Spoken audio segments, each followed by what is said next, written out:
Subscribe Manfna Journey of Self-Realization and press bell icon to get notification for new video.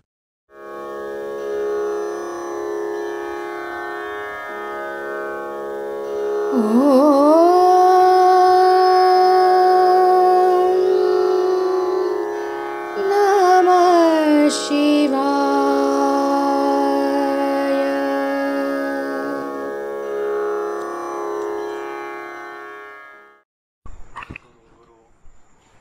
हे सर्व विषय मनाच्या शक्तीशी अवलंबून आहेत. सर्व शक्तीमध्ये मनाची शक्ती ही सर्वश्रेष्ठ आहे.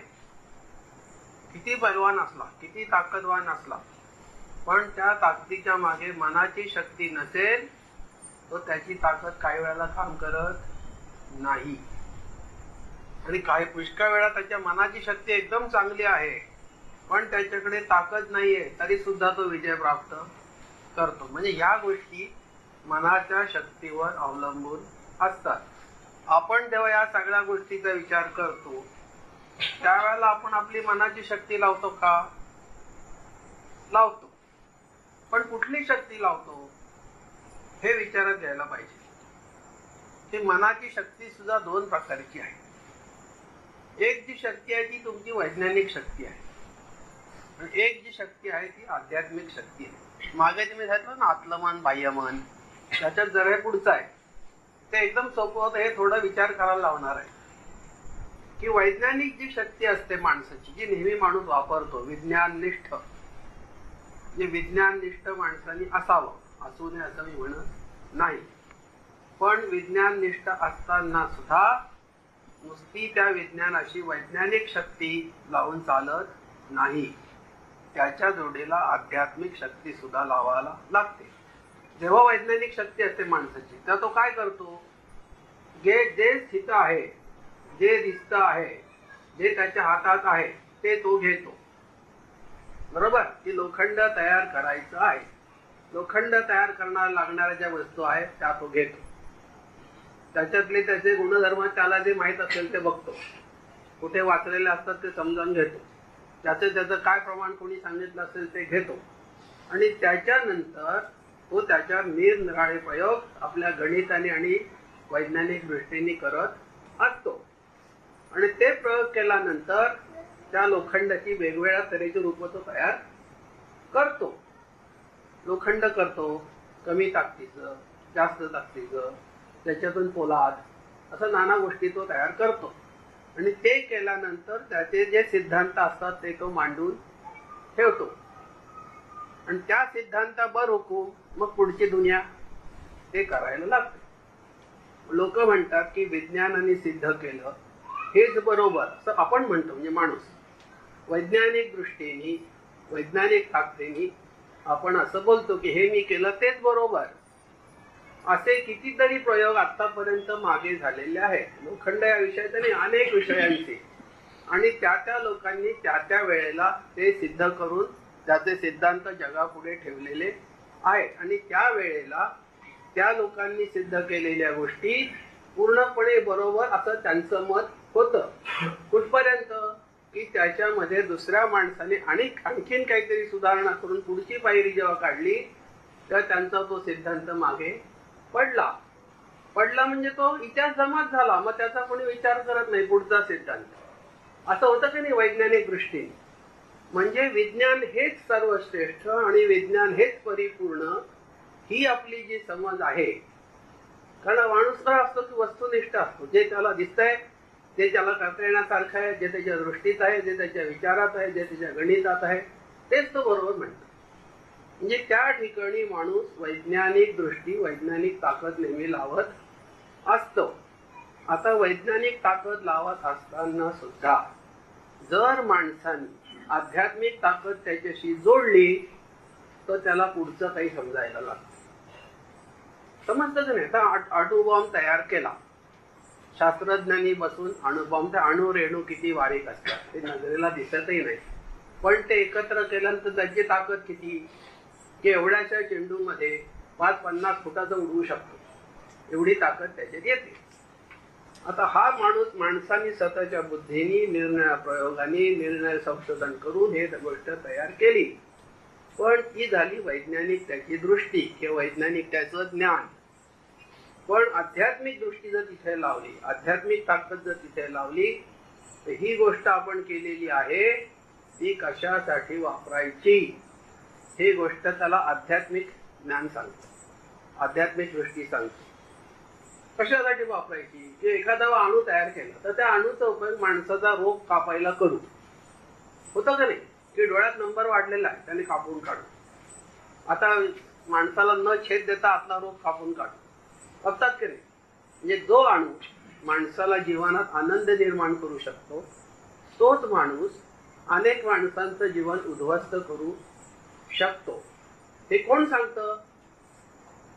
वैज्ञानिक दृष्टी सांगत नाही, ही आध्यात्मिक दृष्टी माणसाला सांगते. जेव्हा आपण आपल्या एखाद्या संकटाचं म्हणा, प्रश्नाचं म्हणा, आणखीन काय राहिल्या गोष्टीचं जेव्हा माणूस विचार करतो ते नेहमी वैज्ञानिक दृष्टीने करतो.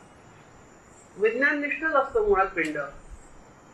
मुळात सर्वसामान्य माणसांचा पिंड हा विज्ञाननिष्ठ, जे दिसत आहे जे दृश्य आहे तेच मान्य करणारा, दुसरं मान्य करायला तयार नाही. आणि जसं जर कोणी सांगणारा भेटला तर त्याला ते ह्या गोष्टींनी रोखतात की हे दिसतंय का सांगा तुमचं. पण काही काही वेळेला विज्ञाननिष्ठ लोक सुद्धा त्यांच्या प्रयोगामध्ये असफल झाले, हात टेकतात की पुढचा आता येत नाहीये, पण ते मान्य करत नाही. तर आपण सुद्धा ते विज्ञान प्रयोग राहते, ते काय आपल्याला सायंटिस्ट आणि हे व्हायचं नाही, जायचं होतं तो बघेल. पण सर्वसामान्य आपण माणसांनी ते आपल्या जीवनात येणाऱ्या अडीअडचणी, आपले प्रसंग, आपली दुखणी, आपली कामं, आपलं जे जे काय आनंद सुख दुःख जे जे काही असेल त्या गोष्टीकडे आध्यात्मिक दृष्टीने बघायला शिकलं पाहिजे. वैज्ञानिक माणूस सूक्ष्मतेने अभ्यास करतो की नाही, पण ती सूक्ष्मता कुठल्या लेवल पर्यंत असते? त्याच्या बाह्य बुद्धीपर्यंत असते. बाह्य बुद्धीपर्यंत तो सूक्ष्मात जातो. खरी सूक्ष्म जी अवस्था आहे ती आध्यात्मिक दृष्टीने गेल्याशिवाय समजत नाही. बाह्य बुद्धीने सूक्ष्मता किती समजते? अगदी एखाद्याने माहिती सुईच्या आग्रावर किती जागा आहे त्याच्या एक लक्षांश काढला तेवढा समजा इथपर्यंत त्याची दृष्टी जाते, त्याच्या पुढे जाते नाही. आपण म्हणतो हे इथं खूप स्वच्छ आहे, हे आता बाह्य बुद्धीने बघतोय, पण इथं काय स्वच्छ आहे की नाही काय माहिती मला, इतर काय काय आहे ते दिसत नाही म्हणून आपण मान्य करत नाही. तर जेव्हा तुम्ही आध्यात्मिक बुद्धीने त्या गोष्टीकडे बघता तेव्हा तुम्हाला त्याचं ज्ञान उलगडून मिळते. जेव्हा आध्यात्मिक बुद्धी चालू होते, वैज्ञानिक बुद्धी थांबते, तिथे ईश्वराचं सद्गुरूचं अस्तित्व तुम्हाला समजायला लागतं. आता तुम्ही सद्गुरूचं अस्तित्व सगळीकडे आहे, मग वैज्ञानिक दृष्टीत नाही का? वैज्ञानिक दृष्टीत सुद्धा सद्गुरूचंच अस्तित्व आहे. पण ते सद्गुरू तिथे प्रगट का होत नाही? तर सद्गुरू तुमचं अज्ञान उघड करण्यासाठी जिथे पुढे प्रगट होत नाही. तो काय म्हणतो की तुझं सगळं होऊ दे अर्जुना, सर्व संग परित्याग करून तू माझ्याकडे ये. म्हणजे तुझं सगळं सोडून ये, म्हणजे तुझं सगळं होऊ दे. तुला काय काय उड्या मारायच्या त्या एकदा झाल्या आणि तुझ्या मनाची पूर्ण खात्री झाली की हे आता मला जमत नाही, आता माझे हातपाय गळले, त्यावेळेला श्रीकृष्ण उभा राहतो. म्हणजे सद्गुरू त्यावेळेला उभा राहतो. तर हे आपल्याला वारंवार रोज नेहमी आपण बसलेली कळतं की असं करायला पाहिजे, तसं करायला पाहिजे, असं करायला पाहिजे. हे जे एकदा आपल्याला कळलेलं आहे तर आता आपण आपल्या जीवनाकडे वैज्ञानिक दृष्टीने पाहू, पण कसं त्याच्यावर पूर्ण अवलंबून नाही. जिथे पाहिजे ते वैज्ञानिक पाहिजे ते सगळं ठीक आहे, पण थोडंसं आध्यात्मिक पण दृष्टी तिथे लावू का नाही. म्हणजे लगेच कळेल की आपल्याला दुःख किती सुख किती. क्षुल्लक गोष्टी आता झालं, क्षुल्लक गोष्टी माणूस गडमडतो, लोळतो, हे करतो. आता पंचमहाभूत होता, आता आरतीत काय आपण म्हणतो, पाचाही तत्वांचा दीप लावितो आता, हो की नाही.